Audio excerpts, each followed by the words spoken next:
Today, there's a crazy squeeze on to get some legislation passed before the end of the year, and the big buzz is around Section 230. What does that actually mean? Then all these layoffs, is it a trend or a safe excuse to just cut some headcount? And finally, with the new Congress comes a raft of investigations. What's in store? I'm Steven Rosenbaum, and this is Future Forward, here with my podcasting partner in crime, Bob Garfield. Hey, Bob. Hey, Steve. Bob, I got to ask. Now that we're back and Congress is in its kind of funhouse mode, don't you think it's time that you just fess up and hand over Hunter Biden's laptop? I don't have his Hunter Biden's laptop, Steve. I have his iPad, and it's hardly anything on it. A couple porn sites, but nothing that would much get the Republicans' attention. All right. Well, we won't say this on air, but I suspect that you've had it tucked under a pillow somewhere, and at the right time, you will bring it out. All right.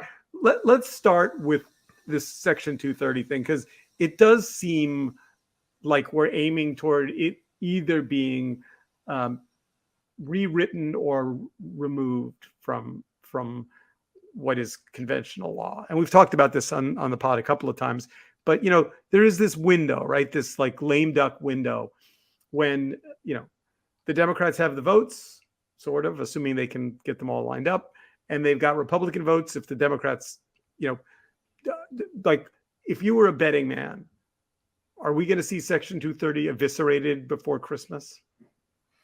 No, not before Christmas.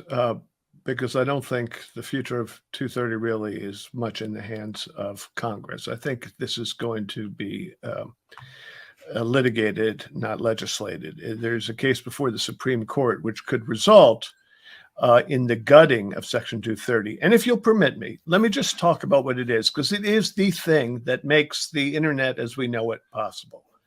Section 230. Well, when the platforms like Facebook and YouTube and Twitter, when they were in their infancy, it was very obvious to them that it was to their benefit to be called platforms, not publishers, platforms. Why? Well, because publishers are responsible for the substance of the content that they choose to publish.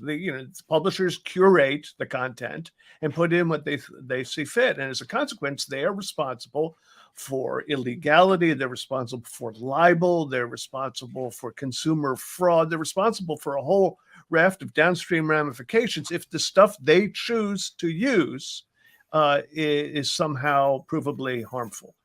If they're a platform, they're more like the pipes, the water company. They send you the water and everybody can put water into the pipes and they're just distributing it for the world. So, like, for example, if you get an annoying phone call, you don't get to sue Verizon. No, you don't. You absolutely don't. But although Mark Zuckerberg will swear to on his mother's eyes that Facebook is a platform, he also understands that some content moderation is necessary. And otherwise, the place is it's waters that you can't even swim in. It's just too filthy and disgusting and dangerous and awful. And so Congress, in its wisdom, I think it was around 1997, introduced the Communications Decency Act. And among its provisions was one that said publishers are indeed platforms. They can be held harmless for content that they do not solicit or create, but which is just put there by its users. However, if they behave like a publisher and moderate the most abusive content, that does not mean that they are surrendering their rights as a platform. So they're sort of, for the purposes of Section 230, limited publishers in the sense that they can get rid of really dangerous or awful or disgusting things. But they're platforms for the purposes of not really controlling what goes on there to begin with. And there is, both on the left and the right, a lot of pressure on Congress and the courts to eradicate Section 230 because they believe that it has stifled free speech on the one hand and has created safe haven for the worst speech on the other. The Republicans think that the platforms are using it to be politically biased against conservatives. And the Democrats correctly believe that these filter bubbles have developed based on these platforms' algorithms that are safe spaces for the worst, most abusive, most dishonest, the most inciting speech. So what to do about it? Well, now the Supreme Court has a case in which the family of someone who was killed by terrorists argues that, I forget the platform, I think it was YouTube, should be responsible because their videos shown on YouTube incited the people who committed the terrorist acts to do so. And they're not saying, that this is a key point in this whole thing, they're not saying that Facebook made a publisher's decision to choose the videos. They obviously did not. They were just posted there. They say they made a publisher's decision by letting their algorithm recommend those videos with the recommendation engine to people who had watched similar content. And they say by doing that, by letting their algorithm do what their algorithm does, they essentially waived their rights under 230. Now, I think it's a specious argument, but nonetheless, the Supreme Court is going to hear this case. And the big majority on the Supreme Court thinks the social platforms are biased against the political right. And I predict that they will make a Hobby Lobby type, money is speech type ruling like Dobbs that is going to eradicate 230 and send it back to Congress and say, do this in a way that is not unconstitutional. That's what I think. So even if the Supreme Court doesn't do that, and I get your analysis, you can't really name a lot of things. You know, the fact that both the Democrats and the Republicans have issues with Section 230 notwithstanding, they seem to be agreed on the need for it to be eviscerated or removed. You know, I mean, Biden has been public as recently as September about wanting to take on 230. The Republicans, what's interesting is, there's an argument that I will say out loud just to get hate mail. If the Democrats and the Republicans agree, then who's disagreeing, right? I mean, why isn't that just like, okay, done, moving on? And I have a number of friends who argue passionately for the need for 230. And before I get to that, I'm just curious, where do you come down on this? What button do you push? I think legislation needs to be created that reckons more with reality and imposes some sort of bare minimum for content moderation and that is transparent.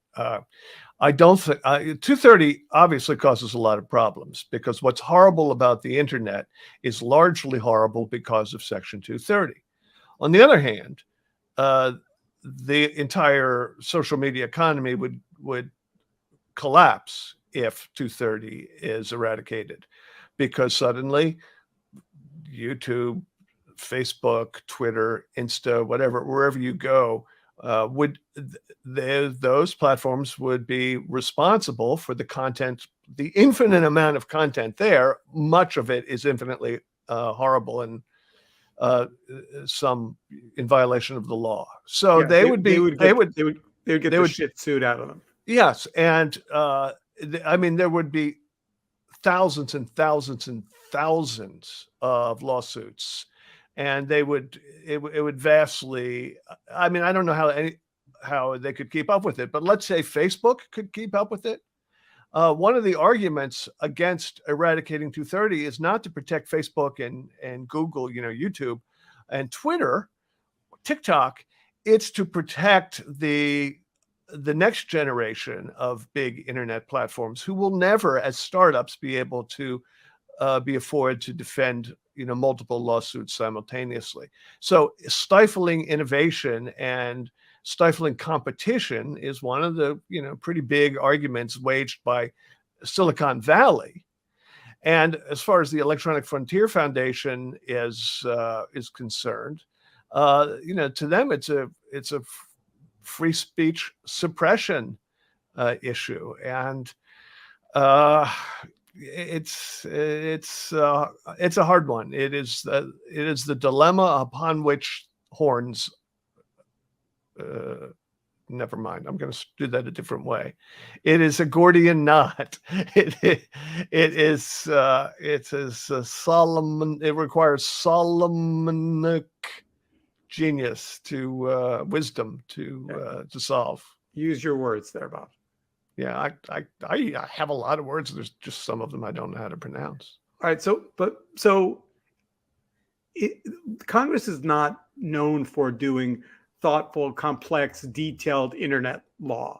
So it seems to me that as much between now and Christmas, or before the end of the so-called lame duck, that if they were going to push a button, they would say all in favor of Section 230 sunsetting a year from today. They would get a roll call vote of everyone would say yes, and it would be gone. Like, that seems to me the level of complexity that they're going to operate on. And I don't know who's lobbying for a more nuanced, like, is there I guess EFF for sure. And by the way, scary. My insider friends tell me that the first, the companies that would be immediately damaged without the resources to fight back would be companies like Wikipedia, or Internet Archive. Yeah. Because everyone has some issue with, they didn't write the right thing about whatever. Presumably a bunch of class action lawyers have cases stacked up ready to go, right? Isn't that what you do? Yeah, although you can't get blood from a stone, so it's true that Wikipedia or the Internet Archive would not have the resources to fight a bunch of nuisance suits, but who would file what lawyer would take such a case if there's no money in the bank to pay damages with? On the other hand, Twitter, I'm told, has a pretty deep pocket. Twitter would be in some trouble, and Facebook would be in some trouble. Now, I believe that Facebook deserves almost everything that can happen to it because it has behaved so amorally, except when it's behaved immorally, which is pretty much since inception. On the other hand, I don't want it to go down over this. It's just such a tough call. It really would shut down the internet as we know today, and that's probably not a good thing. So let's talk for a minute about kids' privacy online, because this seems to be, if you believe the Supreme Court is going to be the next stop on the train for 230, this does seem to be legislation that's moving fairly quickly and with bipartisan support. The Kids Online Safety Act, KOSA, is in the news. This is from Axios. And the Children and Teens Online Privacy Protection Act, which doesn't appear to have an acronym, and as Axios describes it, many legislators have promoted comprehensive online child privacy proposals for years now, only to be tripped up by disagreements over whether the law should preempt state efforts. Anyway, the point is there is actually some bipartisan support, and I mean, who's not in favor of children and safety, right? I mean, yes, and even if you're not in favor of the act as written, you know that you're going to, if you vote against it, you're going to see it in attack ads in 2 years about how you voted to protect, child pedophiles and unscrupulous businesses preying on kids, and sometimes even killing them. So I think it would be a very popular piece of legislation, and yes, it would be one of the rare pieces of legislation that has bipartisan support, and also it has the virtue of maybe possibly working because it's focused mainly on privacy and the amount of access that advertisers and platforms have to the data for their underage users. Now, like other similar legislation, the internet doesn't know you're a dog, and it also doesn't know you're 11.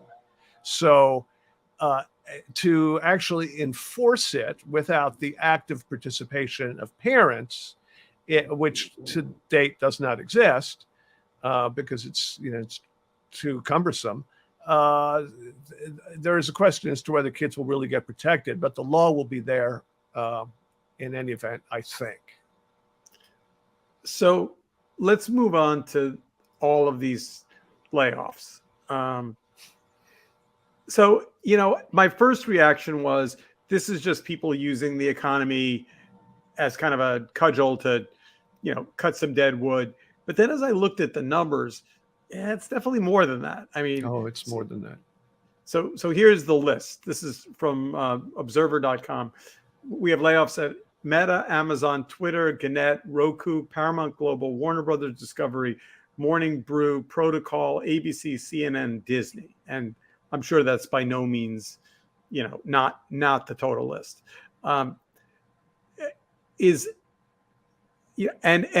by the way, if we're going to talk about, children and privacy and danger in the web, keep in mind that all of these layoffs, the first people to go seem to be the trust and safety people because they have no revenue associated with their line item.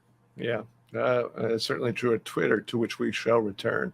Well, look, yes, as you said, it's a lot of things behind it. It's not just cynical executive suites taking advantage of the economic climate to get rid of some, not necessarily dead wood, but to increase profitability, right, and to get bigger bonuses. But I think it's actually a bunch of other things. In the case of Facebook and Meta, Zuckerberg's decision because he saw the writing on the wall for the future of business built on being a platform. I mean, he saw what was coming with Section 230 and litigation and legislation and regulation, and he knows that he is regarded correctly as an evil player and target number one for a lot of folks. He decided that the future of Facebook was going to be this metaverse, which was going to be based on augmented and reality and a virtual reality in which everybody has a set of goggles, like now everybody has an iPhone. And he may eventually be right, but he's not going to be right soon enough for the billions of dollars that he has invested to return any profit. So their revenue is way down, partly because we're in an advertising recession, partly because people who have an excuse to get off of Facebook do, because their conduct has been so horrible. And they have to cut back. This is a real retrenchment. They have overspent based on their enormous revenue, and their revenue growth for their core business, namely Facebook, is meager. So that's them. That's an economic issue. Some on the list that you have, like Gannett, this is about their fifth wave of mass layoffs. And they're an old media company with old media problems. And they're, like all other large media institutions, are just circling the drain until eventually the toilet bowl is empty. So that's systemic. Things will never improve for Gannett. And then there's Twitter, where most of the layoffs are, the biggest number. And that is phallic, which is to say that Elon Musk is a dick. And in the space of about 2 weeks, he has gutted his company just to show who's the boss, and forgetting that a boss needs employees to run the company for him, especially if the boss is making terrible strategic decisions along the way. And there are some questions as to whether by the end, let's say the end of this coming week, the lights are still going to be on. I certainly don't think they have a year to go or a year and a half, outside, but there are those who believe that they are running on such bare bones internet architecture at this point that their network is so compromised by the layoffs that they will not be able to deal with even the most minor technical difficulty, and the whole site will go dark, like soon. You know, part of what I don't understand, but I think I do, is so he just came in and bought all the shares out of the public markets. And presumably, if you're an employee that was there 7 years or 8 years or some number of years, you like some of his most valuable employees had just been paid off handsomely in the repurchase. So not only are they wealthy, but they don't really need to be mistreated. Like the people that you keep when you say, come to the office, don't come to the office. You saw the thing the other day where they were locked out of the building because the card key system was shut off. Which is just simply magnificent. It is just a chef's kiss of Horatio Alger, not Horatio Alger, O. Henry irony. Yeah.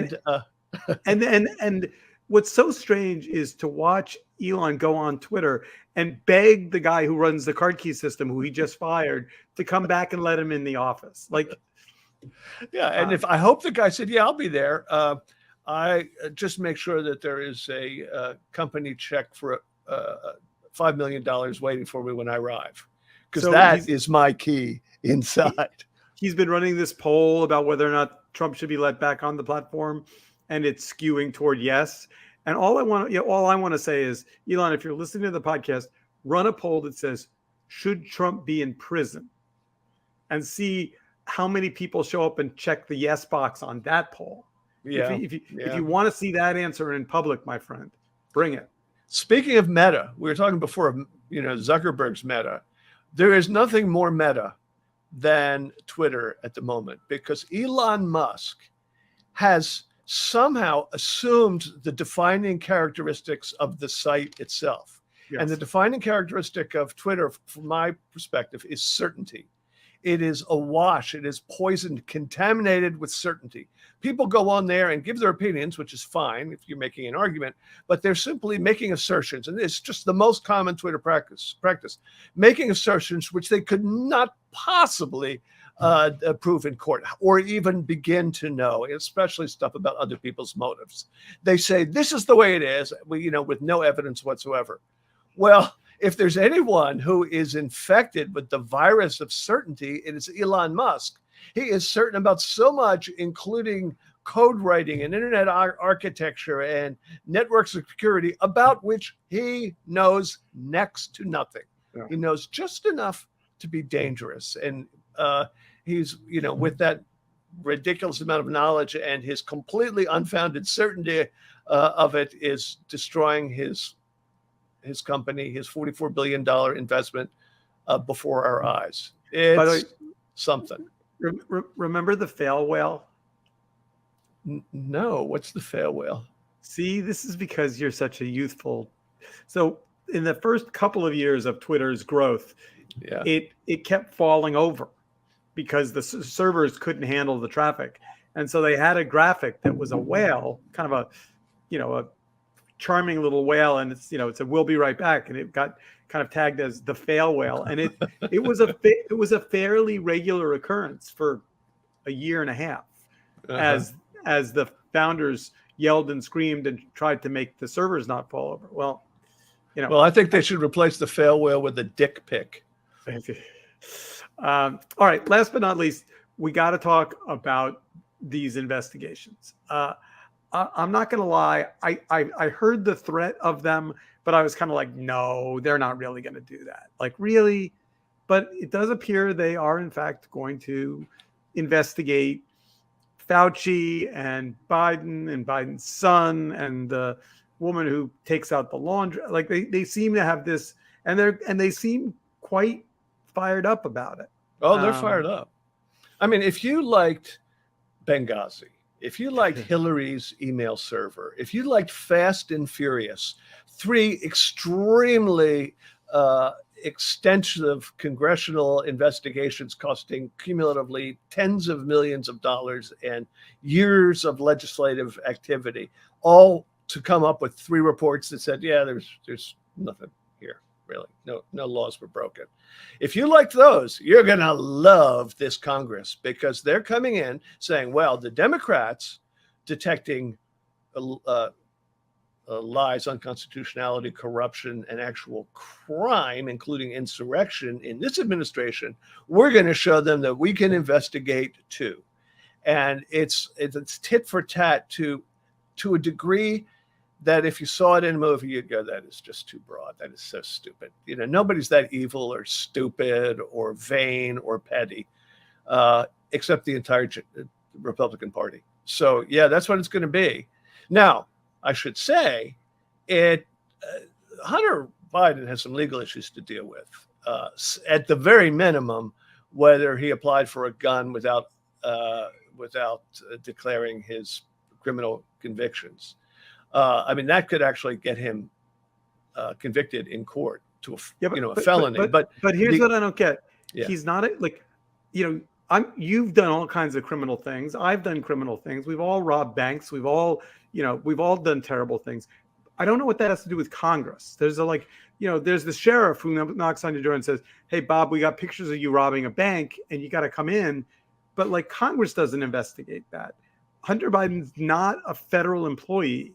So how do what they're looking for, their whale, is the idea that through his business contacts, in which he was obviously nakedly using his last name to get millions of dollars in business for which he had no real expertise, and definitely trading on the family's name and the implication of influence with the president, or the now president, that this is a prima facie evidence that the president himself was complicit, is corrupt, and is compromised all over the world, including Ukraine, Russia, and China. Now, no evidence of that sort has come forward. They claim they've got tons of it. You just wait till these hearings start, and you'll see. Yeah, you're going to watch how we're going to own the libs. Well, there probably is no there. But if there is, if that's the legislative task to demonstrate that the president has committed high crimes and misdemeanors and is compromised, like the last one was, that is a legitimate legislative purpose. Unfortunately, I don't think they do have a prima facie case. I don't think this is this kind of stuff that if you brought it to a judge for a search warrant or a court for to send it to trial, that it would ever happen, because the predicating evidence simply doesn't exist. But it's going to be a spectacle. On the other hand, in Trump's case, you've got Garland now naming a special prosecutor, and Trump saying, it's all witch hunt. It's like, wait, Donald, they found 17,000 top secret documents in your house labeled top secret. Is his only defense of that he used his mind bullets to declassify them? That seems to be. Yeah. And, it's all political. These are all political. Well, these are political crimes that have been committed by a political party.